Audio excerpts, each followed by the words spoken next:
Welcome to Black Writer Therapy, the podcast where Black women writers come to heal, share, and be their most unapologetic Black woman writer selves. I'm your host and unlicensed therapist, Alishawn, and I'm excited you decided to spend this hour with us.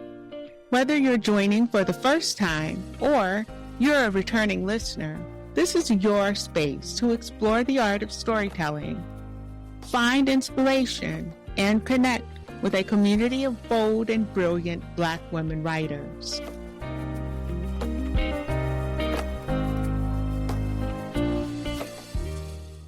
Desiree Moodie has been writing since before she could talk. Seriously. As a kid, she spent weekends scribbling on notebook paper and stapling the pages together into makeshift books. Now she crafts dark, twisty stories featuring morally complex characters and impossible to put down plots. Her writing is influenced by her travels, old school noir films, and pro wrestling. Yes, still. She loves difficult women, villains who might just have a point, and snappy dialogue. When she's not writing, Desiree is watching reruns of Perry Mason, working on her Lauren Bacall impression, or pulling tarot cards. She's got a soft spot for readers who love clever, gritty stories with a little bite. So don't be shy.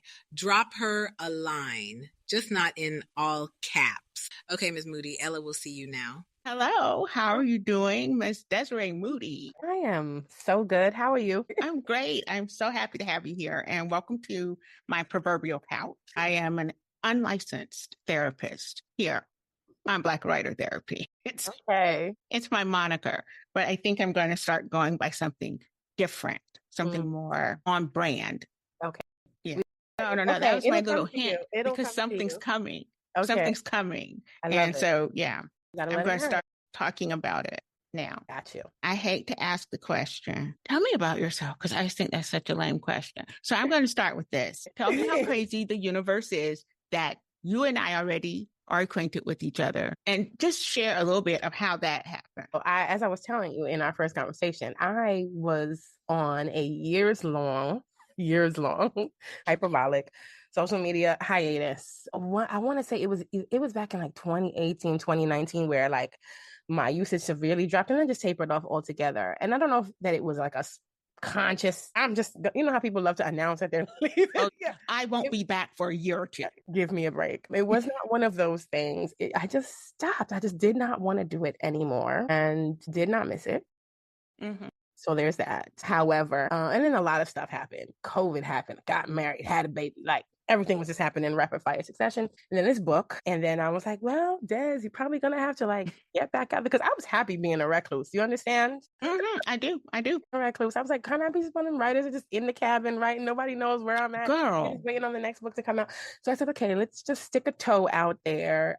I did not want to be on every single platform. I enjoyed that other app. We're just not going to say its name. The app that's owned by what's his face, the co-president. When it first came out, and I was one of the early adopters, and I was telling people, "Oh my gosh, this app's amazing!" And then we all know what happened to it. It just became a cesspool. And so, when Threads launched, not that I'm a huge fan of that one either, but I was like, okay, this is one I can try out. But then I left it there. I think a lot of people downloaded it, threaded for it, and then left it. And then I just came back, and I was really happy that there were some really good conversations going on there that I was able to take part in. And you were actually one of the first people I was commenting with, actually, because you put it out there that you were looking to really connect with people, and you were very intentional in your message about who you wanted to connect with. And I was like, let me answer this woman. And that's just kind of how it started, right? I think that we were emailing, that we were chatting, you know. And yes, now way too much. Mother, like, you see how that happens? Yeah, I didn't even realize I had been promoted, but thank you. You find people online and you don't know what you're going to. Okay. I think, what if she's crazy? What if she is crazy and what she puts on here is not who she is? That's real. So what if I had been crazy? Well, if you had been crazy, and then also depends on what kind of crazy. There's some crazies that I can deal with. Okay. So there's certain kind of crazy. If you're crazy about your art and you're crazy about your mission, we could probably still find some common ground. If it's crazy though, like, then yeah, we probably wouldn't be talking right now. No, probably not. And like I was saying, like, some people, they present well online and then you get to know them and it's like, so that's scary. So I think, thank you so much for for being brave and vulnerable and answering my brave vulnerability. Yeah, that's what I'm calling it, brave vulnerability. Hey. So, okay. Oh, you can help me with this. I feel like you can help me with this. Okay, so I have 3 daughters. I talk about them all the time. Mm-hmm. And my guy and I were talking, and he said to me, and he said it with his whole chest, Desiree, it's a good thing we have no boys, because you'd have had him up in this house until he was 50. Number one, no. And number 800. And if I did what? And if I did what? Yeah. He was like, you would ruin a boy. Mm. I was taken aback.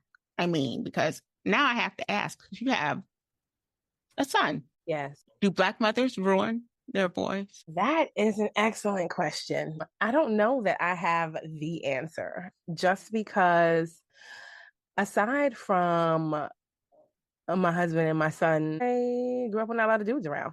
Yeah, you know what I'm saying? It was just a bunch of women. So I don't really know. I could look at my uncle's relationship with my grandma. I can look at a little bit of my father's relationship with my other grandma, and my husband's relationship with his mother. You know what I'm saying? I think is a very, very healthy one. So I've seen a lot of people talk about it, but from my personal experience, I just don't know that I have the experience to say firsthand, just because it's mostly just all women. And not just even in my house, in the households of everybody that I was close to. Okay, I got that. Yeah. I had 2 brothers. They're still here. Mm-hmm. Okay, I'm just going to put this out here, because I was trying to be angry. And then I remembered how I doted on my male students. And I spoiled them. And they were in high school. Yeah. So I think that, I unfortunately, and my mom is the same way with my brothers, I think I probably would have ruined a boy and sent him out in the world. Not knowing. Oh, there's so much to unpack there. So what I will say is this: do I dote on my son? Yeah, absolutely. Yes, my husband drags me quite frequently, and I tell him, listen, if we ever pop out this girl, I'm gonna be right here waiting, tapping my fingers for you to act the same exact way, so that I can be like, I do dote on my son. I do, but you know what? I don't want to say but. I feel, right? You can only be so objective about your own motivations, right? And the soul searching that I have done.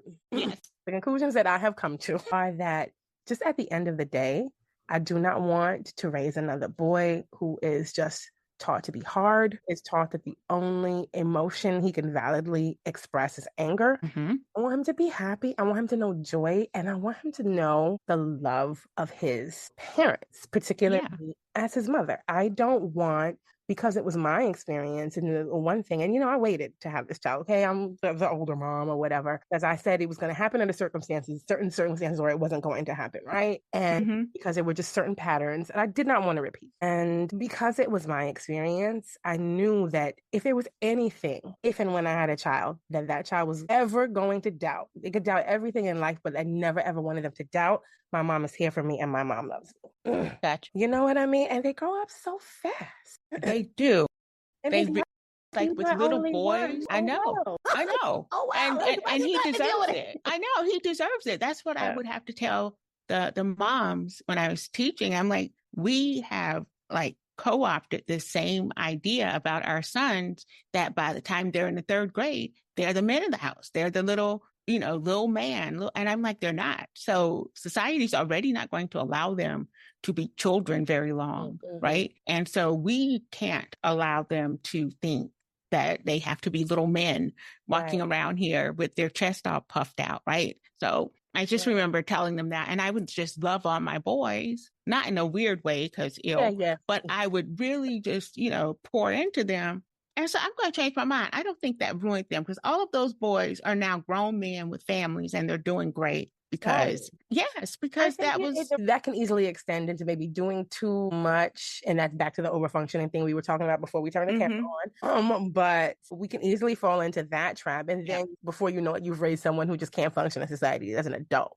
So I think that you can dote on your child while still teaching them responsibility. You know what I mean? While still teaching. I'm also, I'm raising someone who's going to be somebody's husband one day, right? That's partly on me. I've never heard a mother say that. I have never heard a Black mom say that. Now I'm really, serious. I'm not the first who have said it, but for you, yeah. But for me, right, Yeah. that he's going to be someone's husband. gonna I'm be like, yeah, my mom raised great sons, Mm-hmm. and they're great men. Their wives have had to really work to make them great husbands. And I'm like, I don't think that's fair because they raised their daughters like a mother. My mom raised me to be somebody's like that is gross. I still say it's disgusting. Don't believe in marriage or being a wife. Am I married? 26 years. So we're not going to talk about it. It's a psychological thing. But that's kind of the thing, right? The moms will put all of the energy into making sure their daughters, and they're like, no, I just want to make sure you take care of yourself and then someone else, right? And someone else, right? Yeah. Okay. Right. I'm gonna get off my Sojourner Truth box, but that bugged me, and I was like, I don't know anybody with a kid that I can ask. We're all, yeah. So thank you. I thank you for indulging me. I appreciate that. I really do. Oh, I haven't asked you my favorite question yet. Okay.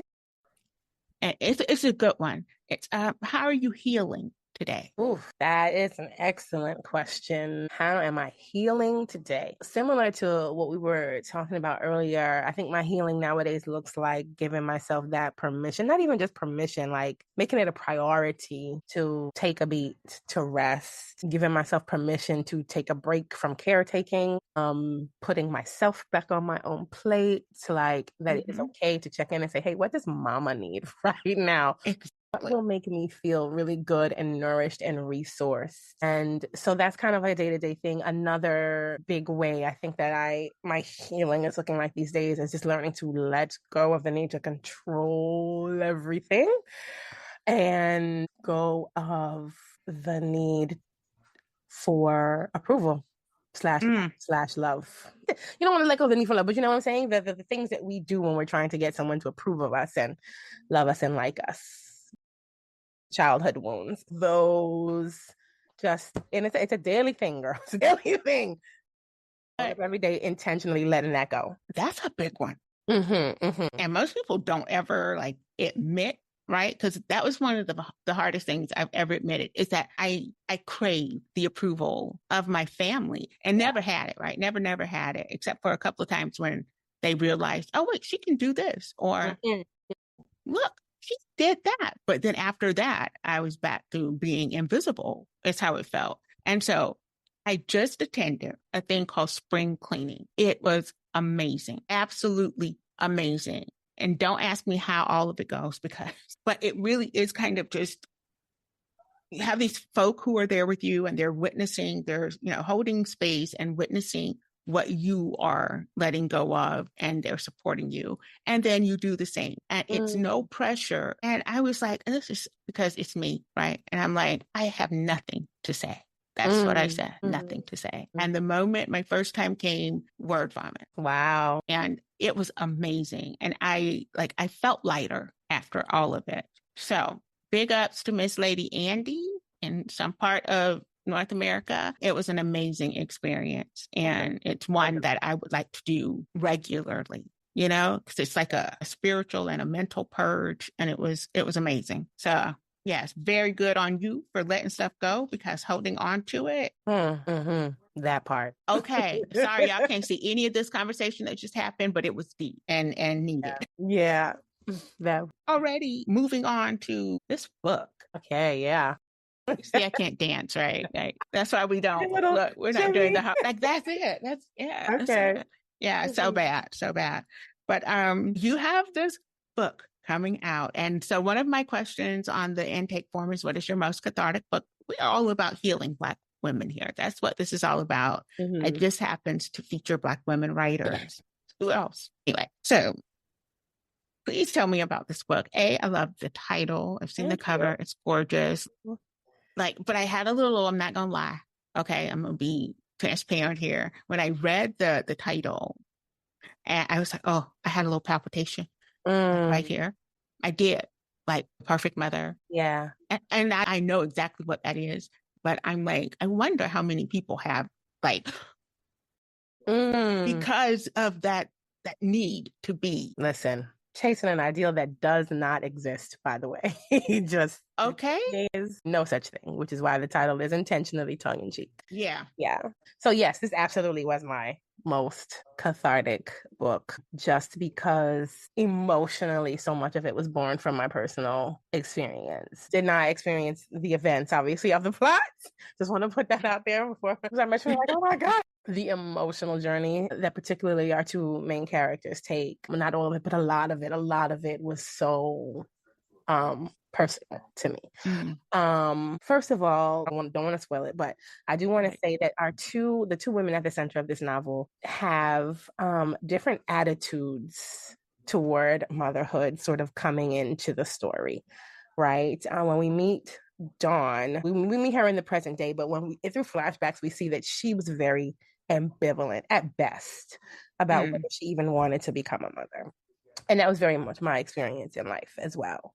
And then Evelyn, on the opposite side, always knew, was just obsessed, really, at that point with it and when it's going to happen and trying to make it happen. And oh my God, it's not happening, and going through that. So for me, I realized just from just doing some inner work, it's all sexy now and everybody's talking about doing the work, right? But just I know, right? Looking at things, moving into my late 30s and just looking at my family dynamic and looking at just where I was going in life and just seeing a lot of things. And I came to this conclusion that the reason that I was so iffy about it, because I was like iffy at best and then just a hell no at worst, right? All throughout my life, all my friends is having babies. I'm like, good on you. I did not believe it could happen for me, just based on not dragging anyone in my family, not dragging any of my ancestors. Everybody did the best they could with what they had, right? But because I did not have those images, those examples of a happy whole family, I just thought, hey, not in the cards for me. You know, mom twice married, twice divorced, dad twice married, twice divorced, grandma twice married, twice divorced. Like, it just, you know what I mean? Really any man in the house.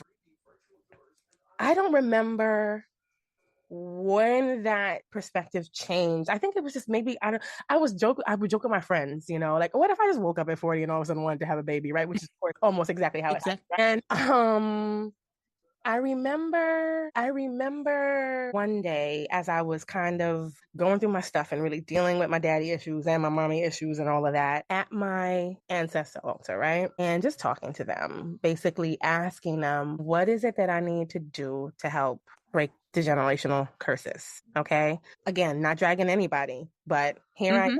We're in a different age. We know better, so we do better. What is my part? What do I need to do? Listen, so, you know, you make pleas, okay? You talk to the universe, you talk to God, you talk to your ancestors. Sometimes you hear things back, sometimes you don't. Sometimes you're guessing at what the message is supposed to be. And there are these times, they maybe only happen a handful, if that, of times in your life where the message is so clear and what you hear and you get is so clear. And this was one of those times. And it was twofold. One was, A, you cannot break the cycle if you don't have babies. B, you are the oldest, so you need to set the example. Clear as day. It wasn't like a auditory thing. It was just like a knowing.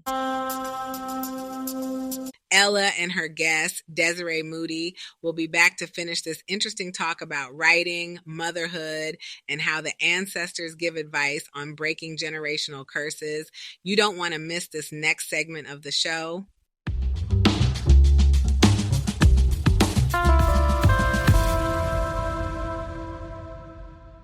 You know what I'm saying? Yes. I made that petition. That was the message that I got loud and clear. Now, at this time, I am unpartnered. I'm at my mama's house. I'm about to be 38 years old. And I'm like, y'all want me to have a baby? You know what I mean? So, but it was very interesting that once I put that intention out there, just over the next 2 years, everything just fell into place automatically. Just really without me having to do really anything. I said automatically. I'm writing it down because, oh my God, I love it. Automatically. And then just shy of my 41st birthday, I'm giving birth to this beautiful baby boy. Oh my God. And without whom I could not have written this book. And that's where we kind of bring it kind of full circle, because another time, which is probably the only other time that I felt like I got a clear message. I think I was reading my tarot cards, but it was like a deck that was kind of specifically ancestral. And one of the messages I got, and this was maybe like a year or two prior to the big go have a baby message, which was what you're gonna call it, was them saying you're not doing your work. They were telling me that I'm not doing my work. And that worked specifically just around storytelling and really leaning into it. And I was doing some of it, but I was also doing everything else. And I know that what they were trying to tell me was lean in, focus on this. This is the work. The storytelling is the work in all the forms that it's taking. And it's so crazy that I got that message. And then maybe a year or so later, I got the message about the baby. And without the baby, this book would not exist. Straight up and down. When I tell you I'm over here like goosebumps, you're about to shut me up, which is really rare. Okay? Really rare. Because I got the message, but I was just like this. I have a mortgage, 3 kids, right? I need the first and the 15th. So we gonna have to. I hear that. And they heard it too. And that's how I ended up. I tell people this and they look at me crazy, but I know what I know. And that is how I ended up with lupus, because I was not listening and I knew I wasn't listening. And little tiny health issues came, trying to give you a hint. I was like, it was like sugar gave me. Right. But yeah, it was probably 7 years of me saying, no, I know I'm supposed to be writing. Told me that when I was a kid, but no. And then I bet you home now, what you gonna do? Right. What are you gonna do? That's what I got. You're home now. What are you gonna do? Yeah. I'm gonna be an editor, because I still was saying, Number one, what you not gonna do is bully me into doing something. Listen, girl, I feel that on a deeply personal level. Okay. Like the easiest way to get me to go write is to tell me to go. That's it. Because I'm a contrary girl. It's just the way I am. So I was like, I'm about to be a freelance editor. And I was. But then, other stuff popped up. What are you doing? I'm going to write this book. That's what I'm doing. I'm writing. Because I'm glad yours came through tarot. So now my advice is, the moment you hear or you feel or you get that kind of thing that says, stop this because it's time to do this, do it. Because if you don't, you're going to end up with lupus. Like, I don't know if that's a correlation. I don't know if that's for everybody, but I'm just throwing it out there as a caveat. And, when you feel it, when you hear it, move. Yeah. Absolutely. So I love that yours came through tarot. And you listened. I think that was probably why you came. I didn't listen right away. I don't want to give you the Did you take 7 years? Did I take 7? No, not quite 7. And still functioning in your disobedience after you've been smoted? No, that was not you. Yes, but I say it all happened, I guess, when it needed to happen. At least that's my version of it. I hear that. I receive it. So, I receive it. That's what I'm gonna do. Okay, we are moving. Slow down. I'm going to, get you to choose a color. This is not the game. Yellow, pink, green, or purple. Yellow, green, pink, or purple? Green. I am psychic. I knew you were going to choose that. Did you really? I was rehearsing last night and I was like, yellow, pink, green. And I was like, that's a good one. It's a good one. So you wrote my Cathartic book, and this is why. And so I like to go through and highlight pieces that I find like thoughtful or moving or all those things. And so green is, I found healing by confronting and embracing the complexities of motherhood in all its messy, beautiful imperfection. The fact that you have already come to that so early in motherhood is freaking gold. I'm not pretending. Yeah. That is that. Now I got the goosebumps, because that is so crazy. And that is so much about like what the journey was about. I shouldn't say have a complicated relationship with my own mother. And another big part of my reluctance or ambivalence was I didn't want to end up being the mom that my child is feeling funny about when they're an adult, right?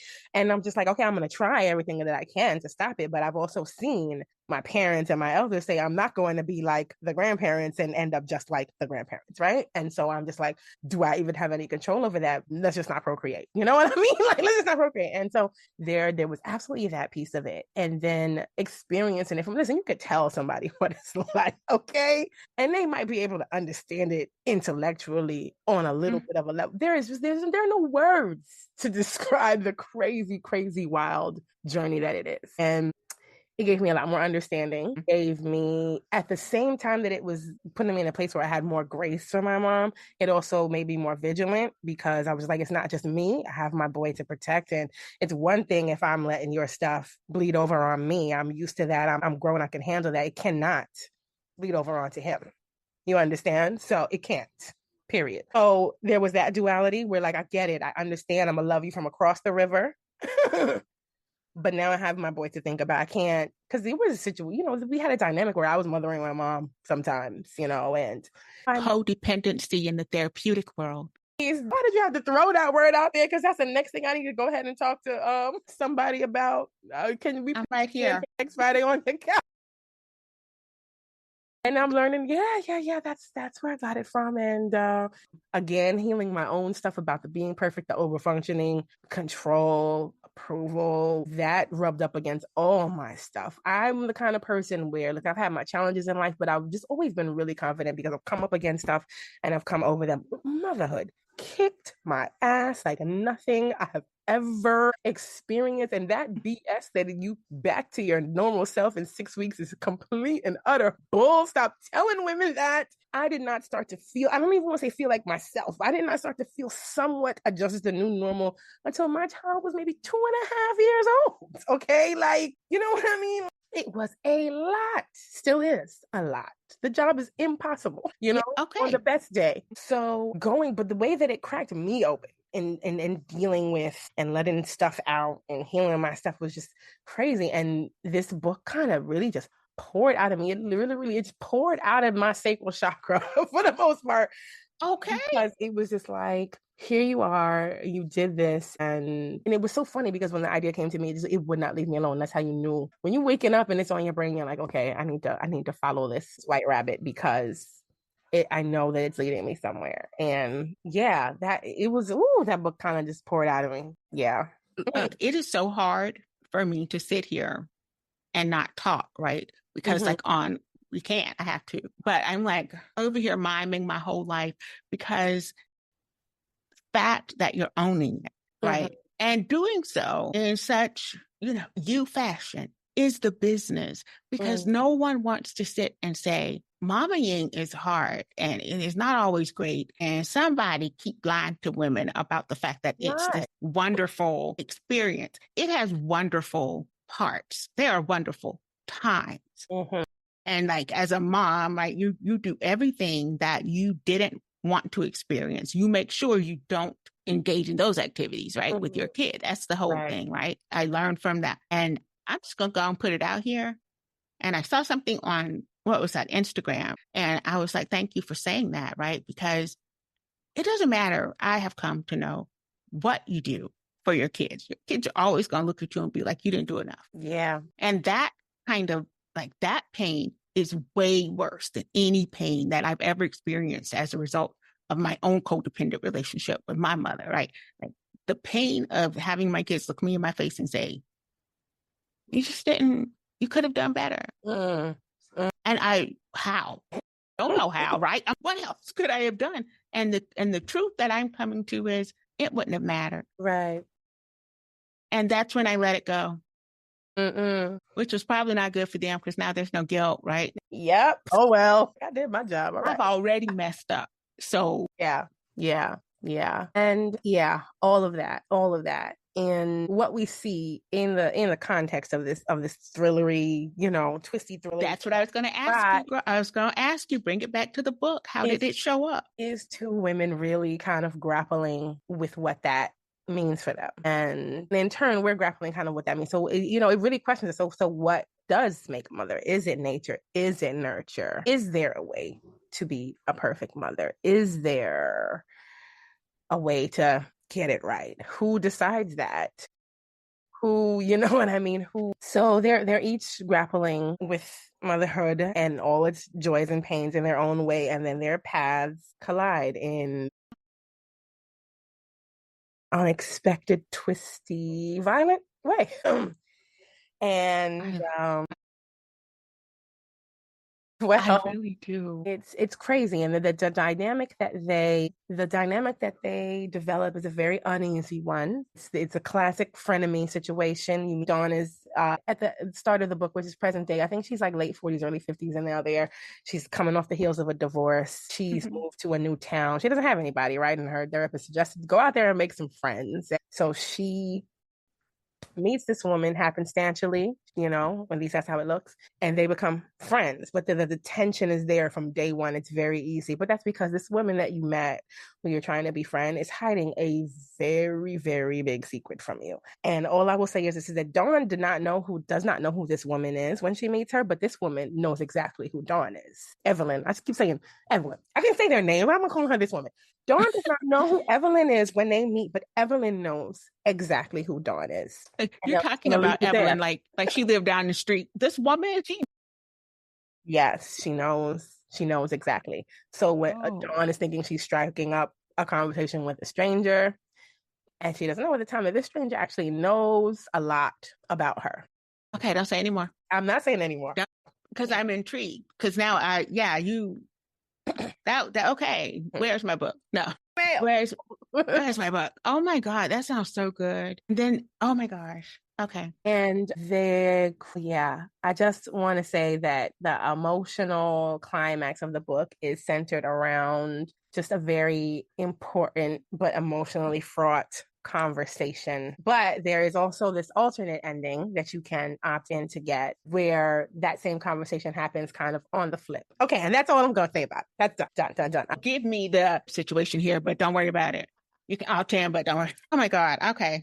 I'm ready. I'm ready for it. I'm ready for it. Okay. I was looking through here and I think we touched on everything that you talked about. And so, yeah, I think you're very brave, Desiree, to actually write this book. I'm so serious. I think you're very brave. I have yet, let me be clear. I have yet to pen. I don't even write about this stuff in my journals, right? I have yet to pin down the reality of mothering girls and helping them through situations that I was not mothered through.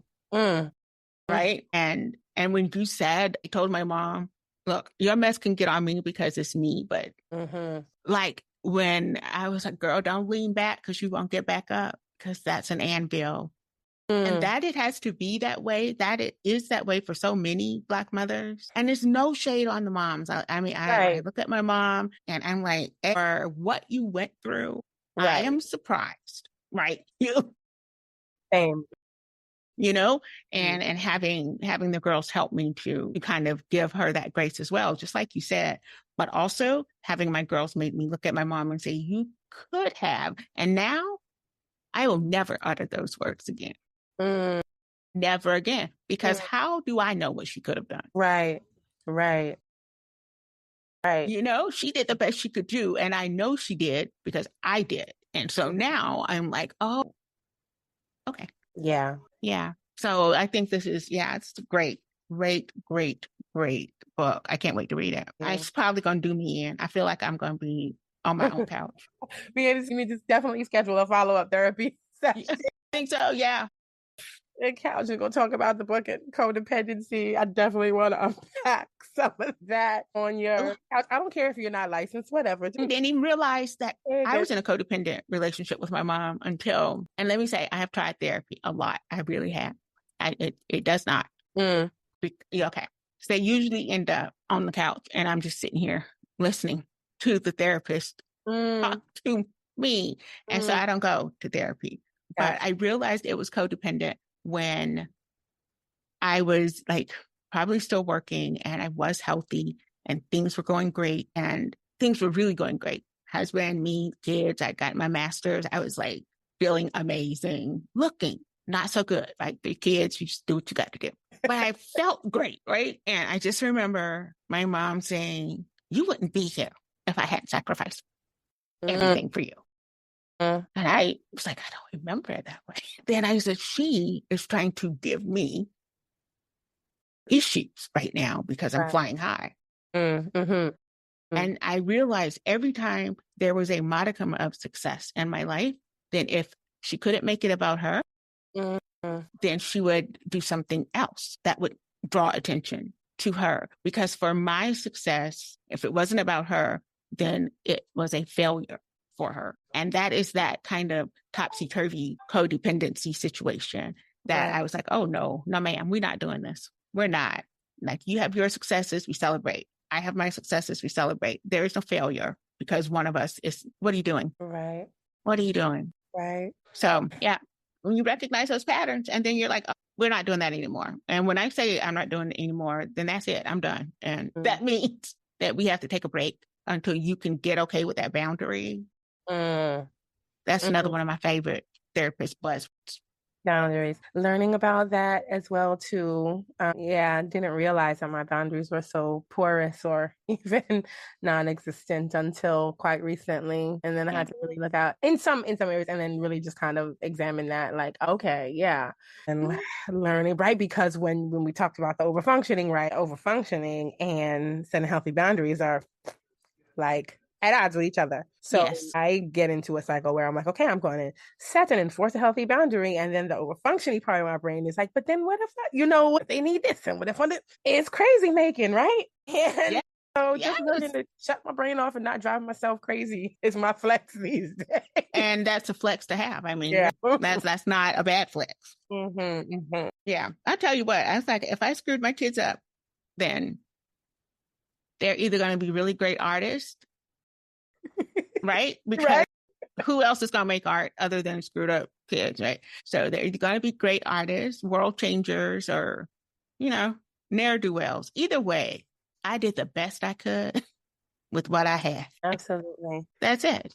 So that's all I want you to remember. Every time, I'm doing the very best I can right now with what I have. Yeah. And this is good enough. Don't let the guilt because when we say mommy guilt is a thing. It is ever-present thing. Okay. So there's your mantra. I am doing the very best I can right now, and it is enough. That's it. That's it. There's your therapy session. So now we get to play. Still not the game. But we're going to rapid fire questions. Some of these are like, wait, did you pull this out your ass? And some of them are like, oh, very thoughtful, very funny. Okay. I'm going to kick you in your teeth if I ever see you in person. Here we are. Rapid fire questions, 5 and 5. Tell us about the oddest compliment you've ever gotten. What was it? Who gave it? And how did it totally upend the way you see yourself? Oddest compliment I've ever gotten. I'm trying to think now because I'm like, the oddest compliment I've ever gotten. That is a great question. I have been called, and I feel like these were kind of back-ended compliments. I've been called quite a few times odd or peculiar. Once a Nigerian guy I dated a long time ago called me peculiar because there were just things that I liked and that I was into that was just kind of outside of the collective consciousness of our youth in that day. I was the only 16 or 17-year-old I knew that like voluntarily took the TV out of their bedroom. When I did have it, I would watch things like Westerns or a Masterpiece Theater or just these weird things. And just things that people, I don't consider them weird, you know what I mean? But people would just be like, huh, what? And things like that. And so I would just have been called odd or peculiar.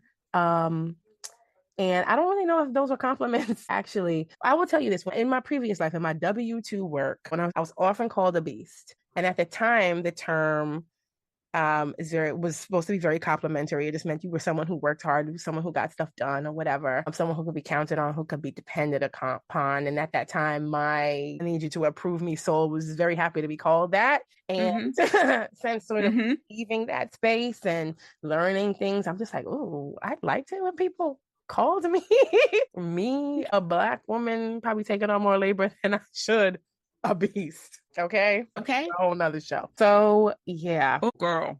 Yeah. Oh, yeah. I don't know if that counts as an odd compliment, but definitely one that stands out as one that maybe I shouldn't have been so eager to accept. Yes. And that counts as an odd. That is odd. Okay. Yes. But not odd because they were coming at you sideways because like that was a compliment, right? Oh, you are a beast. You yeah. All of that. But then you sit back and you're like, oh my God, what was happening? That was okay. Reevaluate my life choices here.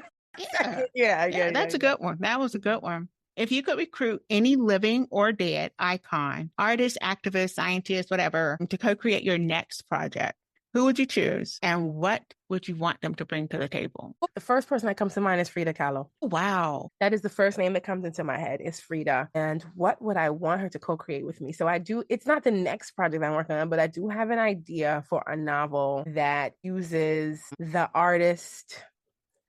I'm picturing, I think it's going to probably be like a serial killer book, and the serial killer is actually an artist, and the clues to the crimes are in his actual paintings.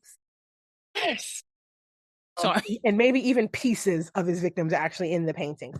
And so I would recruit Frida to work with me and actually create a series of very disturbing paintings that would go along with that book. Oh my girl, I'm sitting here excited, and I shouldn't be, right? Because when I tell you the first serial killer, I was like, what?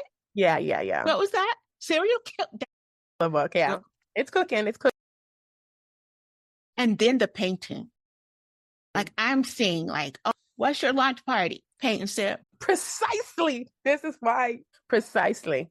Right? Precisely. Oh my. Crazy paint and sip murder mystery. Okay.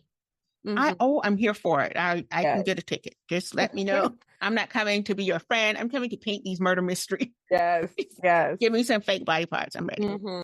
I'm ready. Oh my gosh, that sounds amazing. I'm really, see, don't do that. I love Frida's work. Just, I mean, nowadays we would just call it navel gazing, right? But like just the way she used her art to really just process what was going on in her life and like who she was, try to understand who she was, you know, like I journal, but like that was her. And I just, Frida. Finally. Do you use your writing in the same way? Not the journaling, but like your fiction writing. Do you use that to find out who you are and what you think about things? In some parts. So I've definitely explored things that I don't know anything about, have not experienced, don't care to experience, and just was trying to spin a story. So there's that aspect of it. But I feel that the times that my writing has always been the strongest is when there is that modicum of there is a piece of me, there is a part of something in my life that I'm exploring through this, and it sings just in a completely different way. Exactly. Yeah. So yes. That is why I focus on us. That is why I focus on us, because, and I'm not saying every Black woman is tapped in, right? Because obviously that is not the case. Some Black women writers are out here writing really, great entertaining books. I like the books that make me think about all the shit I did. Or other shit I should have done or could have done. Right? And maybe gotten away with. Right. That's why I love a good thriller, because I'm like, dang, people do this stuff. Or at least I like to believe people are doing this stuff out here and getting away with it, and that I could be one of those people. You know what I'm saying? I wouldn't be, because I would get caught like immediately. Okay. I don't have a mastermind like that. But it does make me wonder about people who write stuff like that. But we're not going to talk about that. That's another session. That's a whole nother session. What's one worry or insecurity you've never written about, but it haunts you daily? And how do you think you would face it if you had to see it on stage? Like you wrote a screenplay about it and one insecurity that I've never written about daily. And then what would it look like if I put it on stage? I think for me, it ties back into a little bit of what we were talking about earlier, this sort of fear of not being lovable enough and ergo being abandoned, right? I know it's getting too good, but we have to take a break. Be sure to stick around for the second half of the Black Writer Therapy podcast with host Ella Shawn and her guest Desiree Moodie as they continue talking about fears, insecurities, and getting away with murder. Stay tapped in. Do you feel it? That tug? The one whispering, it's time to finally tell your story. At Southern Momentum Publishing House, we know that tug well. It's the start of something bigger. Your voice, your truth, your power on the page. Whether it's been years in the making or just an idea waiting to blossom, we are here to help you take the leap. No excuses, no waiting, just momentum. Visit us today at somopubhouse.org and start your next chapter now.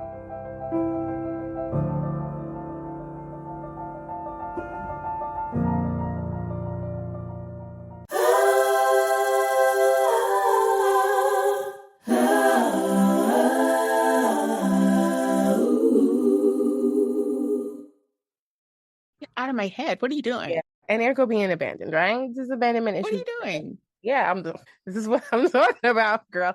So that I have never written about, and not in my fiction work at all. But now that you put that bug in my ear, wheels are spinning. And that would look like, that would absolutely look like some stage play where we've got some kind of forced proximity or something where the character is really kind of forced to confront that. Some really raw and honest dialogue. Shooketh. Yeah, I would say I am shooketh because we are never going to be on the show together. It's like looking in a mirror. I'm so serious. Like it's looking in a mirror.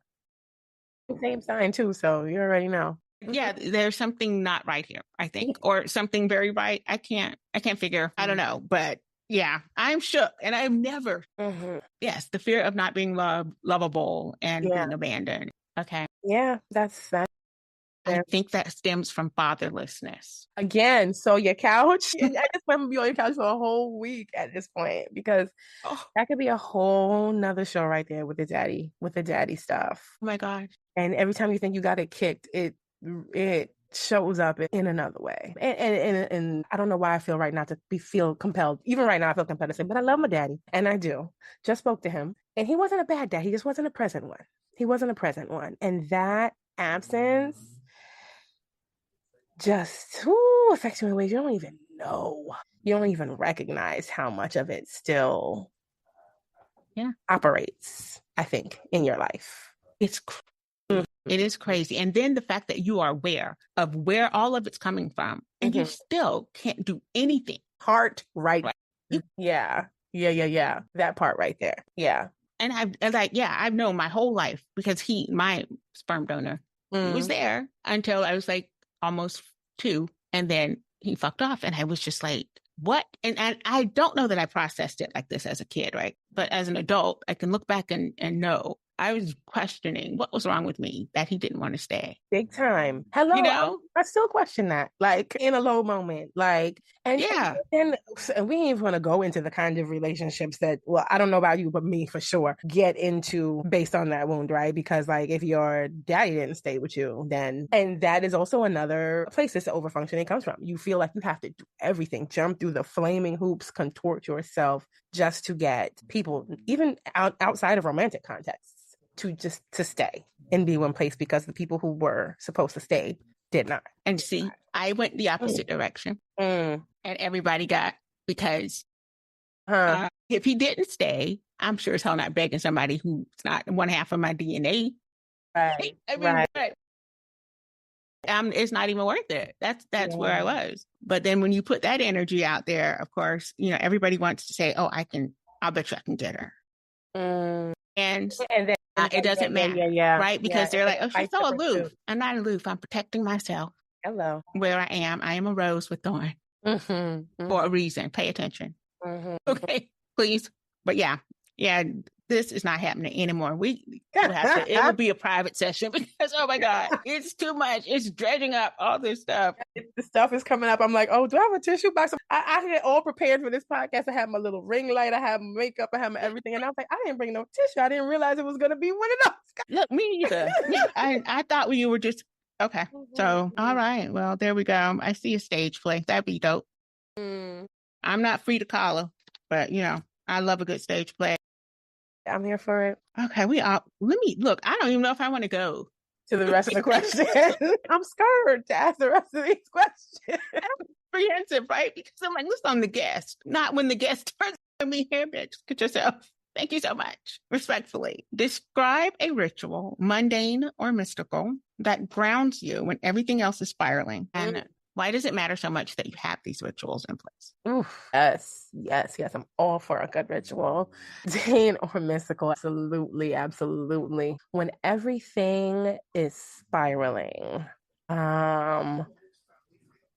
because I have a tendency to, when things are spiraling, as you say, and going crazy, especially when they're external circumstances, I have a tendency to default immediately to I need to be okay so that I can assess what's going on, get back into the equilibrium. And then I tend to have the delayed reaction to what actually went on, because in the moment that it's happening, I'm immediately, I need to be okay. Everyone else around me is falling apart. I need to be okay. All right. Let's get everything back on track. Let's get everybody good, or get whatever it is good, figure out the solution. And then at some point after, when I've allowed myself to take a breath, it's like, oh my God, what was that? And things just kind of come out. So I think, and not only, I guess I wouldn't have considered it a ritual before this, but yes, it is. It's just taking that moment to myself to Let it out. The feeling, what I'm feeling, because immediately I'm just kind of, I don't want to get into the feeling yet. I'm in solution. How do we fix? How do we damage control? Whatever. And so really just getting really clear on what is it I'm feeling. A lot of times I need to do that through writing, and just kind of taking that breath and getting it out and processing and doing that. And for me, I can only really do that in solitude, which I don't get much of these days. And so a lot of times it's holding off, keeping everything contained until I can get that moment of solitude to do it, where there aren't eyes on me, there aren't people looking to me to, know? And so, and so that's what I need to do. And then generally, there's got to be some cookies involved when I'm having that moment. Usually, there's usually a stack, sometimes big, sometimes little, but a stack of cookies. And what kind of cookies? Does it matter? So my favorites are, I really, really love those iced oatmeal cookies from Walmart. They are the best. The Archway? I don't know what is the Walmart brand. Whatever the Walmart brand is. They're in like a container like this with the cellophane. Yes. They're after the Archway cookies. They're the same as Archway. I eat the lemon ones. I love me a good lemon sandwich cream cookie as well. Lemon sandwich creams, I love. And I do like me a good chocolate chip. There's got to be a good chocolate chip, though. There's a lot of mediocre chocolate chips out there, but when you find a good chocolate chip, you're good. But an oatmeal and a lemon cream are like my faves. And I also really, really love me a Reese's peanut butter cup. And okay, we are twins and separated by years and parents, but doesn't matter. It's creepy. This is creepy. I would like to end this. I love that. I love that for you. I think so much of what we do is ritualized, right? And we don't count it as rituals, because if you grew up like I grew up, any semblance of, I think it's all the same. That's like devil stuff, right? No rituals, no rituals, no rituals, no rituals. Right. And so it's like, but we have to. I think that's just an innate part of being a Black woman. Like I have to have something to keep my rhythm. It's not even about like, how I feel so much, but it's like my rhythm. Yeah. And I need something to get that back into 100%. Yeah. And I don't know, we don't call them rituals. I hear routines a lot, and I don't like routines because that sounds so boring and pragmatic. And I'm an artist, so I need, something that's more sacred. Yeah. I love that you were like, I didn't count it as a routine, ritual. Yeah. Yeah. A lot of what we do, I think, is ritualized and not realizing it, because, colonization. Gotta love it. You have to love colonization. That was your trust. You just have to love it, and how it is so amazingly good at what it was meant to do. That's scary. Now, see, I've scared myself now. I wasn't even supposed to. I'm just going to shut up. Last card. This is right up your alley. Imagine we pull a tarot card. And so you actually read tarot cards. Yes. Since I was, 15 or so years old? Okay. Yeah. Well, let me tell you something. I don't. Okay. I am obsessed with tarot cards. And I use them in my writing. I use them when I need some clarity. Use them in my writing too, yeah. Yeah, I can't read them now. I don't know what any of the cards mean. And so I went and I got a deck. I can't see the name of it, but it's a beautiful box. That's why I got it. Because it's beautiful, yes. Yeah. Yeah. I am the girl who judges the book by the cover. I don't know how many decks I have. I've lost count. Really? Yeah. See, I think I have like 4, right? Because I just think they're, number one, the art's always so unique on it. But also, they help me to do several things, kind of tying to my intuition. Yes. Right. And they help me kind of ground my thoughts, because otherwise they're everywhere. Right. Yeah, these are really, I love them. They came with a book, but no meanings, no definitions in the book. None. And they're just like, use your intuition. Yeah. You don't need a book. So we're going to read this question again, and I'm just going to throw a card. I'm just going to pick a card for you, but not for you, but you know what I'm saying. This is delightful. I'm usually the one picking the cards for other people, so I am excited about this. Right. Okay. So you pick the tarot card and let's see what it is. I'm supposed to have the card so I can. The Hierophant. Interesting. You like, and I'm like, that's a pretty picture. And then I tell the story of the picture. Go ahead, tell the story of the picture. You want me to do this? Yes, I just want, well, because for one thing, it's a little hard for me to see the artwork on my screen. So I would love it for you to describe it for me. Okay, yeah, I see him in the chairs. What's the name of this deck? Your dream will come true. Okay. I don't know. So I picked, what was the question though? I hadn't finished it. No. I'm in here looking at the cards, girl. So yes, you pick a tarot card right now and it is the Hierophant. I don't know what the Hierophant is supposed to do. So yeah. Tell me. The Hierophant can definitely speak. I think it speaks to, in this case, traditions and institutions, but not necessarily, because you see the figure on the card he's a Pope-looking figure. He just elected a new Pope. Some Afro-Americanism. Apparently that he doesn't claim, so we just gonna leave that. We're claiming it for him. We are claiming it for him. Okay. He's a Pope-looking figure. So the card a lot of times tends to speak to traditions, institutions, which is interesting because people like him and me have railed against those things. But we can also talk about different ways that traditions and institutions can look, because you were talking earlier about rituals and Black women and rituals, right? That's a tradition, even if we don't put the name to it, even if it's something that we don't particularly call it, is something that we do. It is a tradition. And so this right now is kind of in context of our conversation, giving me this vibe of you can claim or even reclaim your ritual, your magic, your tradition, your institution for what that looks like for yourself. You know what I mean? Right. Yeah, that makes sense. That's exactly what I think so many of us are doing right now. Reclaiming those traditions and institutions that we have what do I call that? Like firsthand knowledge of, right? Like, but there's a sense of knowing that moving towards that thing feels right. And right.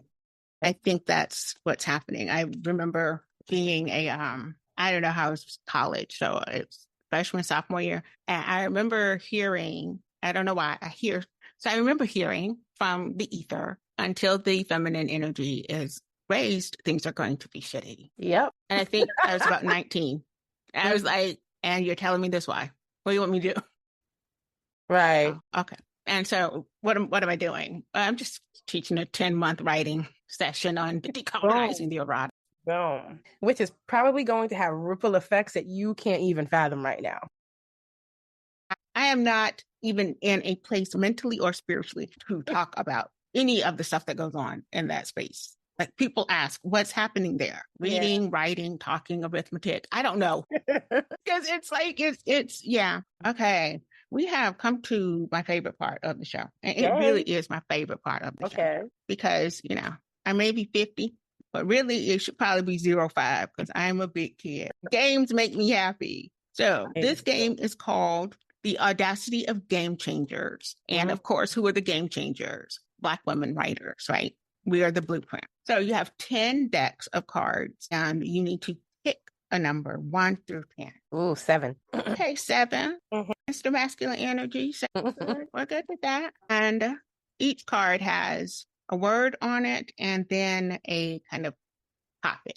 Okay. And so the way you're going to choose your word is you are going to pick a letter out of Audacity. Oh, okay. C. Well, wait. We got 2 C's, don't we? Okay. No, we don't. Don't listen to me. I can't spell either. I can't spell at all. Like, that is not my thing. Okay. And that says change. The Audacity of Game Changers. Change is the word. Okay. Yeah. So your word is change and your topic is growth and resilience. Ooh. I know, right? Like, somebody wants you to talk about some stuff. Oh, change and growth and resilience. And you're like, what am I doing? Are you ready? Yeah, I'm ready. Oh, okay. There's more. Go. Yes. And this is why it's my favorite part. You have 5 minutes to tell me a short story. Oh, to tell you you put me on the spot. I'm not caffeinated. Yeah, up to 5 minutes. So it doesn't have to be 5 minutes, but you have 5 minutes. It needs to be at least 3 though. I mean, 'cause that's like a basic song. Yeah. And your time starts now.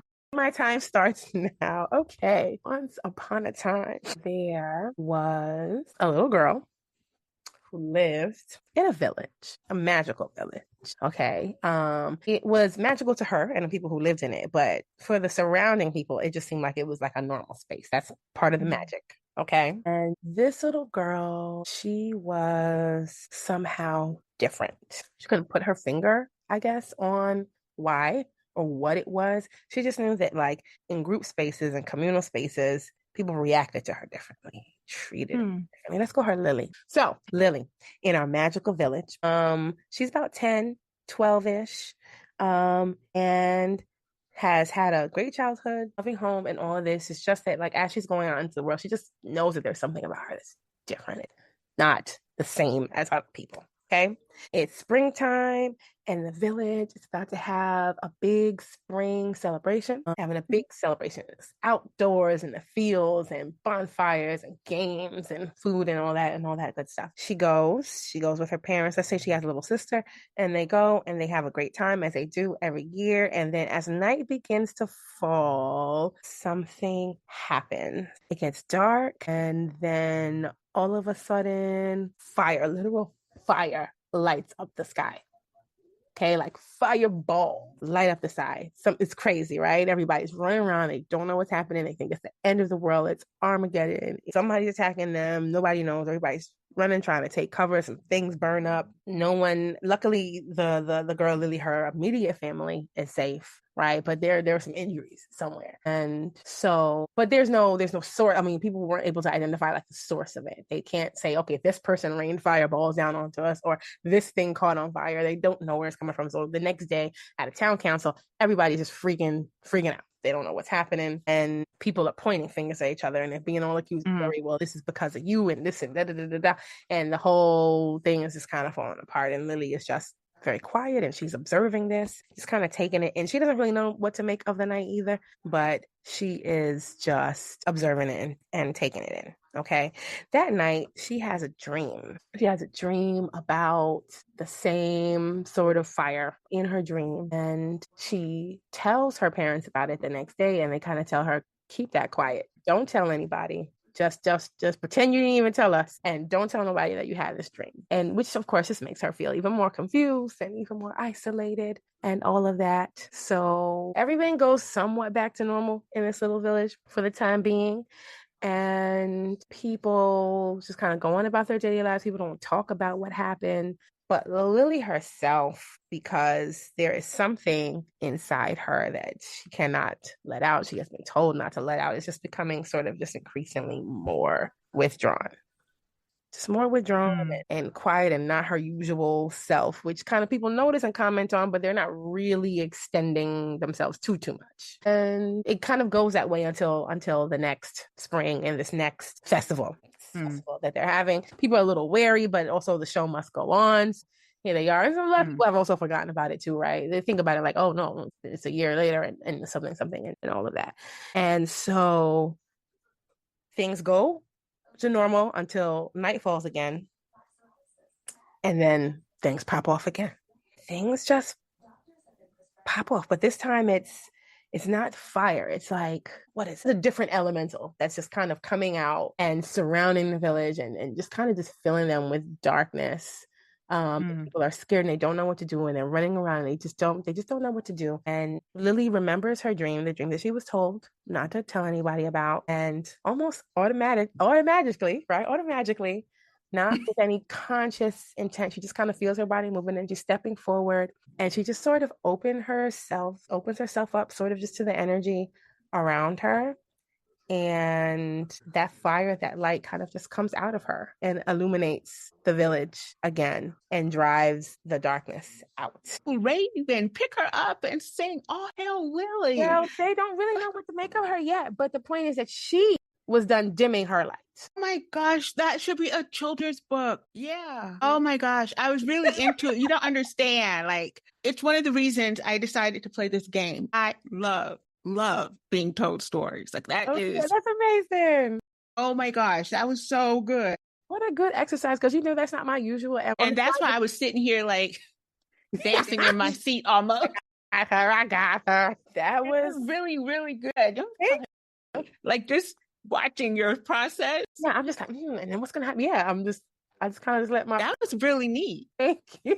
Yeah, that was really neat. That took me out of my comfort zone. I appreciate you for that. No, it was, yeah, I want more of Lily Fireballs. Well, Maybe probably not that title. You heard me? I was like, yeah. Oh, no. Yeah. Oh, I want this. I want that. That's a great children's book. She's done dimming her light.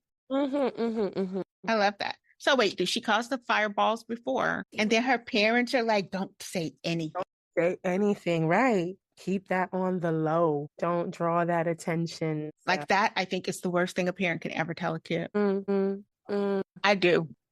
And because I grew up hearing, if it happens here, it stays here. And I'm just like, but what if something bad is happening here? Listen. It stays here. That's right. This has been fun. It has been enlightening. It has also been really creepy and scary. Yeah, in a good way, though. In a really good way. Like, I feel more seen than I want to be. You know? Can't be like telling everybody has a mirror and then want to put the sheet over yours, right? You can't do that. Hello. Yeah. So, tell the good listeners how they can get in touch with you, where they can buy your book that drops on Friday the 16th, all the things. Okay, yeah. So you can find me at DesireeMoodie.com.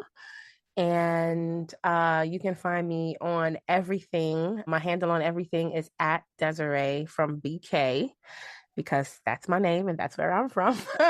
But I'll just be perfectly honest, like I'm on everything, but not active on everything. So yes, you can find me and follow me on everything. You're probably only going to see activity on probably Instagram or Threads and stuff like that. You can also sign up to hear from me via email, which is my favorite medium. I love to tell stories and show the behind the scenes of what I'm working on to people who are subscribing. So you can subscribe on my website. And then I also have a Substack newsletter as well, which I'm going to be doing something super, super special with starting next month.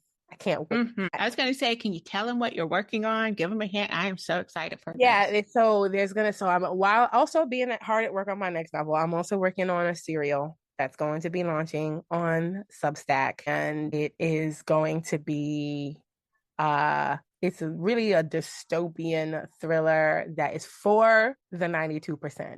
Unapologetically for the 92%. All the welcome to it's for the 92%. And that is what I'll say. But if you follow me on the things, you will see, because I will start talking about it very soon. You and I also have a super secret project that's going to we're going to be starting on very soon, which I'm also super excited about.